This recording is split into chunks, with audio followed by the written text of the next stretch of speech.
4 जून नंतर मंत्रिमंडळात मोठे फेरबदल होऊ शकतात। साम टीव्हीला ही मोठी आणि एक्सक्लुझिव्ह माहिती आता मिळतेय। काही मंत्र्यांची खाती बदलली जाणार असं सूत्रांनी सांगितलंय। नव्या चेहऱ्यांना आता संधी दिली जाणार अशी देखील शक्यता प्राप्त होते। तर काही मंत्र्यांची खाती आता बदलली जाणार असल्याची माहिती मिळते आणि 4 जून नंतर मोठे बदल होणार आहेत। अधिकची अपडेट घेऊयात आमच्या प्रतिनिधी वैदेही काणेकर यांच्याकडून। वैदेही, नेमके काय बदल होणार आहे सविस्तर? नक्कीच लोकसभा निवडणुकीचे निकाल 4 तारखेला आहे, त्याच्यावर अनेक मंत्र्यांचं भवितव्य देखील अवलंबून आहे। कारण एकीकडे केंद्रीय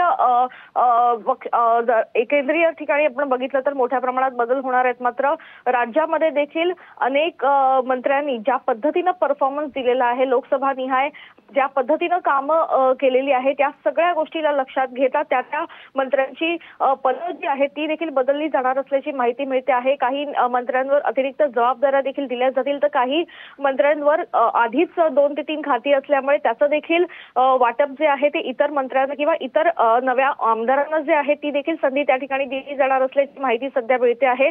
त्यामुळे अनेकांचे डोळे खरं तर या एकूणच विस्ताराकडे लागला असल्याचं देखील कळतं आहे। एक गुप्त बैठक झाली आहे, या बैठकीमध्ये मुख्यमंत्री आणि 2ही उपमुख्यमंत्री यांच्यात ही चर्चा झाली असल्याची देखील माहिती मिळते आणि या बैठकीमध्ये एकूणच 4 तारखेनंतर कशा पद्धतीने रणनीती निश्चितच वैदेही, धन्यवाद दिलेल्या सर्व अपडेट्ससाठी। तर बैठकीमध्ये या संदर्भात चर्चा झाली असल्याची माहिती मिळते।